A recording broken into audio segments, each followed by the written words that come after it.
Hello and welcome to another episode of the Secular Buddhism Podcast. This is episode 94. I am your host, Noah Rochetta. And today I'm talking about the Five Hindrances.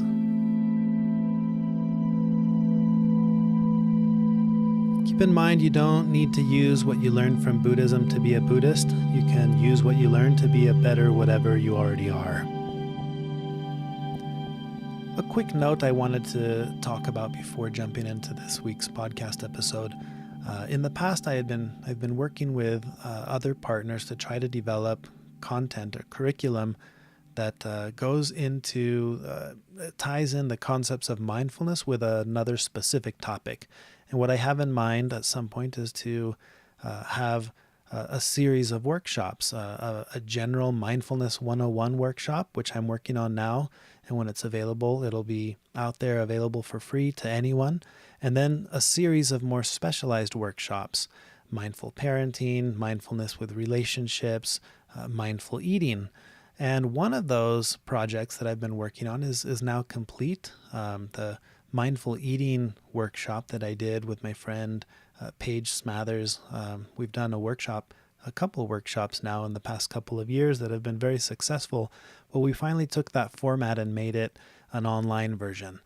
So if you go to secularbuddhism.com/workshops, you're going to be able to sign up and take these various online workshops. And like I said, I'm working on several of them, but the mindful eating one is now available. That one is done in partnership with Paige. It's hosted through her platform and her website.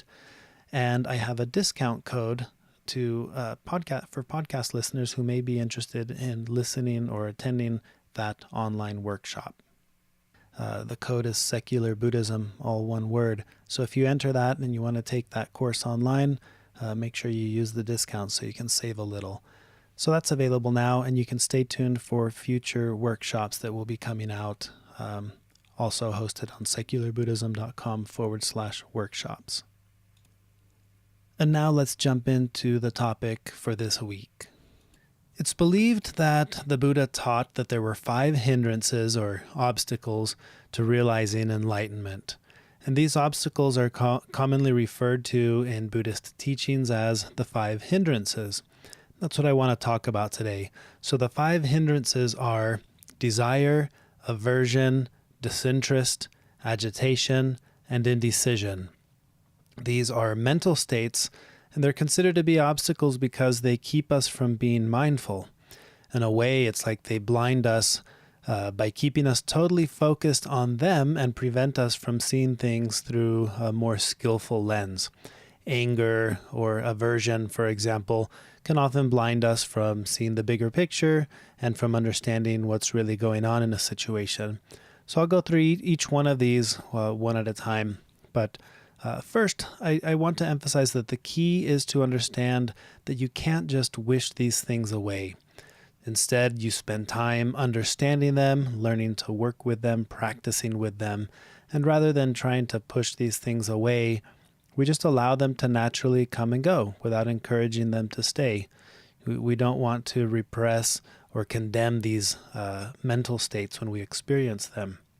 And it kind of reminds me of that old Cherokee teaching that I'm sure many of you have heard about. The old Cherokee teaching a young boy a lesson by saying there's a fight going on inside of me. And it's like there are these 2 wolves. One is anger, envy, greed, superiority, ego. And the other is peace, joy, kindness, compassion. And the boy asks, which wolf will win? And the old Cherokee replies, the one you feed. So this concept of the one you feed, but rather than seeing this as 2 wolves, the one good wolf and one bad wolf, it's like imagine you have all these wolves inside of you, a whole pack. And these mental states, referred to as the 5 hindrances, are like those wolves. Instead of being 2, there's just a lot of them.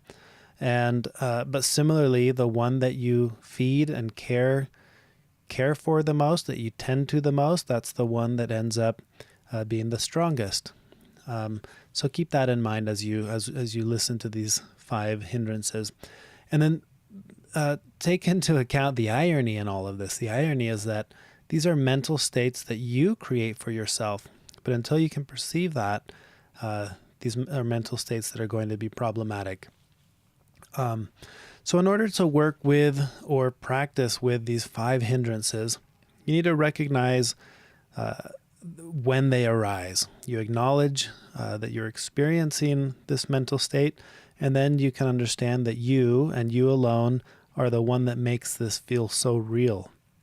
So these states arise at any given moment. I'm here having a wonderful discussion with someone, and suddenly I desire to be somewhere else or doing something else. I may be doing the dishes and I want to be somewhere else. Or I'm doing something pleasant, something that I enjoy, and desire kicks in, and I don't want this moment to end. I can be watching a show and suddenly I'm bored or disinterested, and I'm watching the show while browsing my phone and checking what's on Facebook. Or I may be watching a channel and I want to change it and watch another channel. These are all moments where we can practice with these mental states, these hindrances. So let's go through each one of them one at a time. So let's start with desire. Desire, often referred to as greed. This is the desire to satisfy the senses. When it arises, we can observe it. We can try to understand it. We don't need to feel bad for experiencing it, and we don't need to fight it. In fact, that often can make it take a more aggressive form. So what we do is we observe it. We watch how it makes us feel, how it makes us interact with ourselves and with others, and we notice how it keeps us in this state of perpetual unsatisfaction. We're always wanting more, suffering from never having enough. So desire, again, it's not that it's a bad thing. This is not about good states versus bad mental states. It's just recognizing that when we're operating from the standpoint of desiring things and never having enough, it's an unskillful way to run your life. So how do we practice with this? Well, when desire arises, just try to observe it. We either desire after something, a sensory experience, or it may be that we're already experiencing something and we desire to prolong that experience. And we don't want that feeling to go away. So we just practice noticing it, observe and watch, and then return to whatever you were doing before. Now, often these things are practiced in the context of meditation. So let's say I'm sitting here meditating and the desire arises. It may be the desire to not be sitting here meditating. So I can just observe it and notice it. And then I go back to what I was doing before, which is just observing my breath. But it can also take place where desire is the obstacle in meditation because I'm wanting to experience some mental state. I'm sitting here meditating, wanting to experience bliss, for example. And that becomes the obstacle. It's like, because the point isn't to experience something, the point is to be aware of what arises, whatever arises. So desire can be an obstacle if I meditate with the intent of achieving some kind of state. And this is kind of the big catch-22, I think, in Buddhism in general, and I've referred to this before. It's like the very reason you can't attain enlightenment is because you want to attain it, right? That's like this hindrance of desire. The reason I can't be at peace in my life because I want to be at peace in my life. Or I struggle with being patient because I want to be patient. It's the very wanting to be patient that is the definition of not being patient, right? So keep that in mind when you're thinking about this concept of desire. So what I like to do, I just like to analyze the process when it unfolds, especially when I have time, if I'm not in a hurry, like, for example, when I'm meditating and I'm sitting there and this mental state of desire arises, and I just look at it. What is it that I desire? Why do I desire it? And then I try to visualize, well, what happens if I attain it? What happens, I'll think about whether or not it's going to end there. If I get the thing that I desire, then what? What will I desire next? Does that process ever end? And I just try to look at it as a chain. If this, then that, and if that, then what? And then I go back to the object of my original focus, which if I'm meditating, it's often just focusing on my breathing. But it can be a fascinating process to unpack. And it doesn't have to be just during meditation. It can be anything that you're experiencing. The moment desire arises, just look at it. Why do I want that? Here I am with a good job. Well, now I want a promotion. Okay, why? Again, not because it's bad to desire, but it's skillful to understand the source of of desire. Where is it coming from? What do you think happens once you get it? Then what? Then what? Then what? You're always unpacking, digging deeper to understand this more. So that's the first hindrance, desire. Let's talk about the second hindrance, which is aversion, sometimes also referred to as anger. Aversion is what arises when the experience we're having is unpleasant. It becomes something that we want to eliminate or push away. And the underlying experience may be something like pain or fear or depression or guilt or anxiety.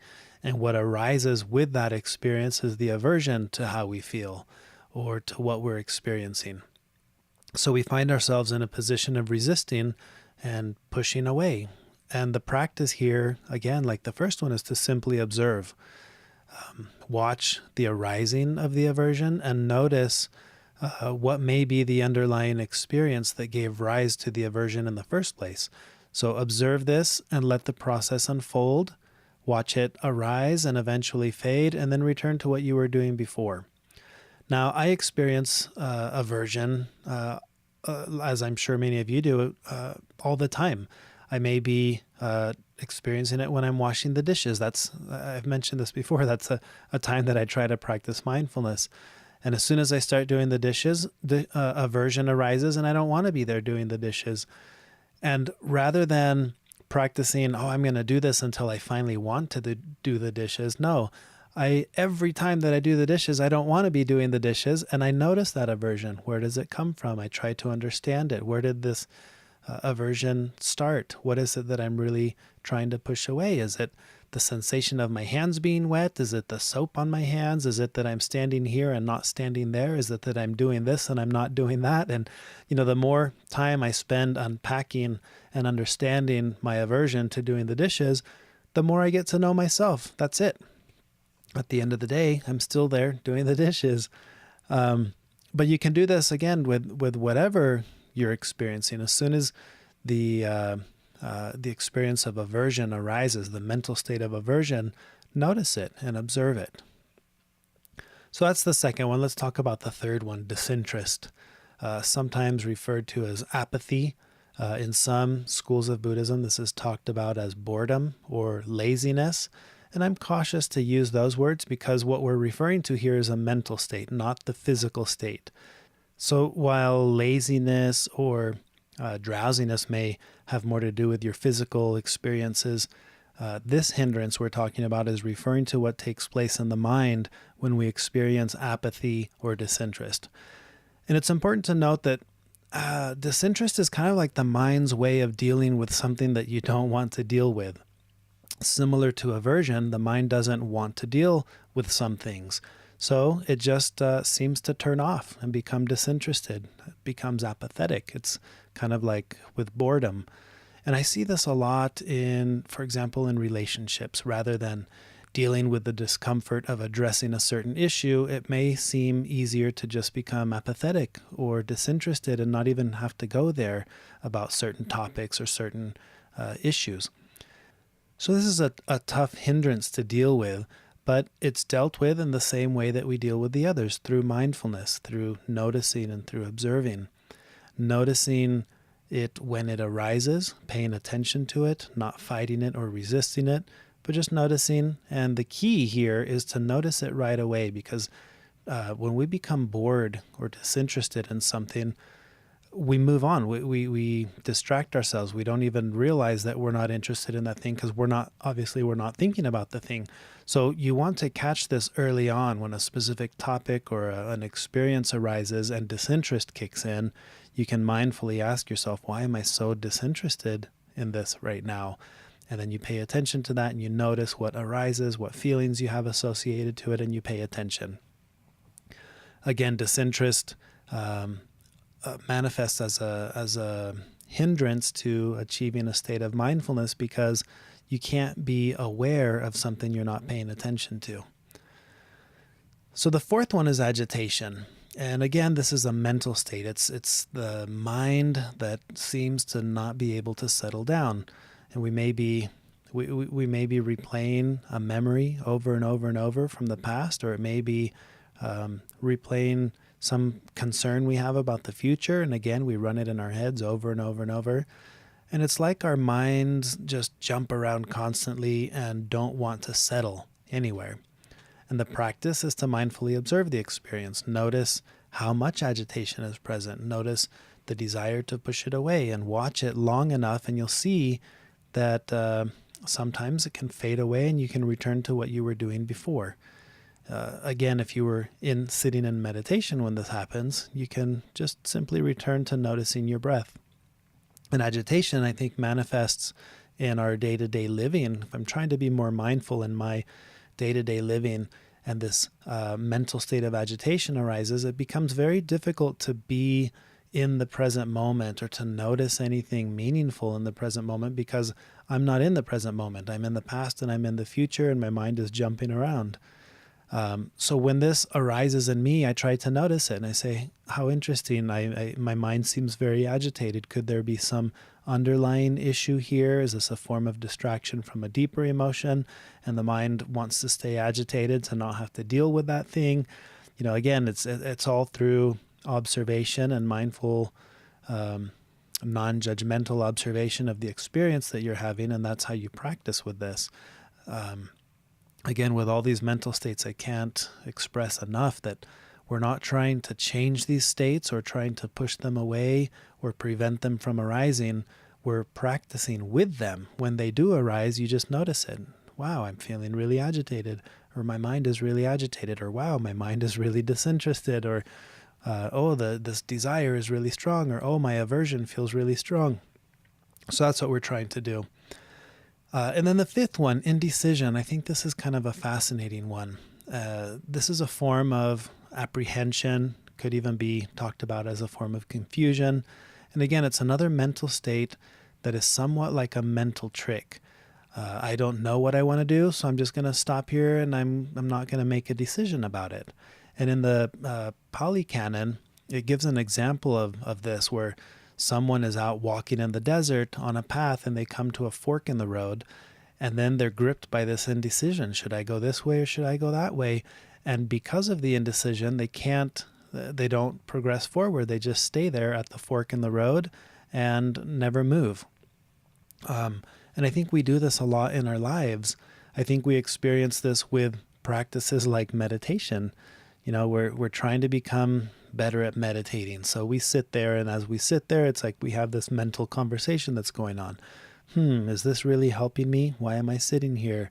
Am I getting better at this? Shouldn't I be somewhere else doing something more productive than just sitting here meditating? No, I said I was going to do this, so I'm going to force myself to sit here on this cushion. Well, what if I'm just being stubborn? And I don't know if you guys have had this conversation in your mind, but the indecision prevents us from actually benefiting from the practice of just sitting there and meditating. And it also prevents us from just getting up and going and doing something else and being productive at that. So that's kind of what happens with indecision. And to practice with indecision, again, we simply become aware when it arises. We notice it, we observe, and we try to not stay stuck in it. You can back up and observe. Okay, here's the fork in the road. Here are the decisions. Notice how strong the impulse of indecision makes us want to not do anything, and how easy it is to want to remain there without having to make a choice, without having to pick which road we go at the fork in the road. And if this takes place while meditating, just go back to observing the breath, observing the physical sensations of sitting there. Now this indecision to me seems to be a common one at the start of wanting to do something, whether it's deciding to take up a meditative practice, or it could be deciding to go to the gym or to eat healthier. We get stuck at this fork in the road, and then we just sit there with the indecision and we never move forward. I think everybody's experienced that feeling of, I want to start going to the gym. I've done this. And it's like, okay, well, when should I go? Oh, should I go in the mornings or in the evenings?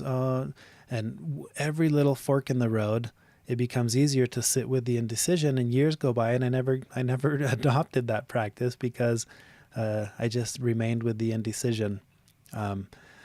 So that can take place with our goal of trying to live more mindfully, and yet we never do anything about it because we can't decide the best way to go about doing it. So these mental states are happening all the time in all the things that we do. Even the good or noble things like, meditation, right?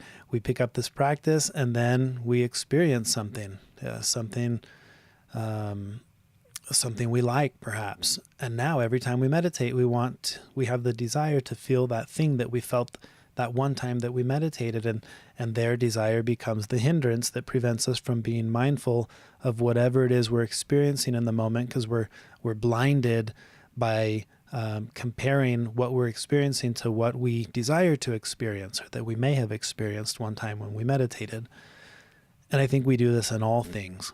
So these hindrances ultimately blind us from being mindful of the present moment. That's what they do. Like all mental states, these come and they go. They arise and they fade away. And as you continue to practice being more mindful, you'll perhaps notice these states more.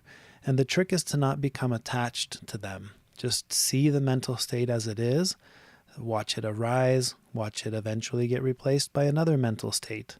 And concentration, or concentrating, I think, is one of the skills that we develop to not allow these obstacles to prevent us from being more mindful. So concentrating on the skill of observing these mental states will allow us to develop a more skillful relationship with the mental state when we're experiencing it. So this is something I would invite you to give it a try this week. See how it goes when you notice instances of desire, aversion, disinterest or apathy, boredom, agitation, indecision. And ask yourself, are there areas of my life where I'm experiencing these things? Are these acting as obstacles for me in this facet of my life, or in this relationship, or in whatever, in any aspect of your life? And if they are, sit with it for a moment and notice what may be the underlying cause of experiencing this mental state. And again, not with the intent of, okay, then I'm going to change it, but with the intent of, okay, I really want to understand this. This is what I'm experiencing, and I want to understand why I'm experiencing it. And if you can't get to the why, at least understand how is this affecting me in my life? My life is like this because of this thing I'm experiencing. How is that affecting me? How is that affecting others around me? And just again, from the perspective of, I'm just observing. Imagine that you sat down with a little notepad and you're just observing and taking notes. What does this look like? What does this feel like? What is this causing? Where is this coming from? Where will this go? And you're just noticing, as with all things that we practice with mindfulness, you're trying to understand you and yourself. And I think that's one of the greatest mysteries out there. It's like, of all the unknowable things that there are in the universe, how incredible is it that perhaps one of the most mysterious is understanding our own selves, the motives behind why we do what we do and say what we say and think what we think and believe what we believe. Inside of you is a fantastic mystery that you can become a little bit better and understand yourself a little bit better. And that's where this whole premise of becoming a better whatever you already are kind of kicks in. So spend time looking inward and practicing and noticing these hindrances. Do these things manifest in a way that they may be hindering or as an obstacle to experiencing something that you didn't know you could experience, or to seeing something that you didn't know you could see? Again, internalizing all of this, making this about you, your quest and your journey to have internal or inner peace and understanding yourself better. I like to always take it back to that. We're trying to turn inward. We're not turning outward on these things. So those are the 5 hindrances, and that's how you would typically practice with those hindrances. Again, as always, if you want to learn more about Buddhism and mindfulness, you can always check out No Nonsense Buddhism for Beginners, one of my books, Secular Buddhism, or the 5-Minute Mindfulness Journal. The information on those is available on noahrushetta.com. And if you enjoyed this podcast episode, please share it with others, write a review, give it a rating in iTunes. And if you'd like if you'd like to make a donation to support the work I'm doing with the podcast, you can visit secularbuddhism.com and click the donate button. And that's all I have for now, but I look forward to recording another podcast episode soon. Until next time.